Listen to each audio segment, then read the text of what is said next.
காங்கேயம் என அழைக்கப்படும் காளை மாட்டு இனம் இந்தியா, தமிழ்நாட்டில் இருக்கும் காளை மாட்டு இனமாகும்.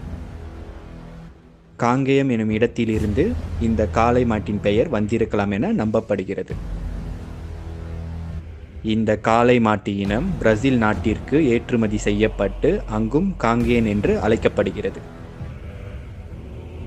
இந்த காங்கேயன் இனத்து மாட்டின் பால் மிகவும் சத்து கொண்டதாகவும் கெட்ட கொழுப்புகள் இல்லை எனவும் கூறப்படுகிறது.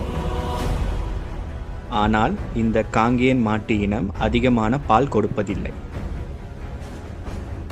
காங்கேயன் மாட்டின் நிறம் பழுப்பு மற்றும் வெள்ளையுடன் கருப்பு நிறமாக இருக்கும். காங்கேயன் காளைகள் பார்ப்பதற்கு மிகவும் கம்பீரமான தோற்றத்தை உடையது. தமிழர்களின் வீர விளையாட்டில் இந்த காங்கேயன் காளைகள் இடம்பெறுகின்றன. இந்த வீடியோ தமிழ்நாட்டில் உள்ள காங்கேயன் காளையை பற்றி சிறிய தகவல் உங்களுக்கு கொடுத்திருக்கோம்.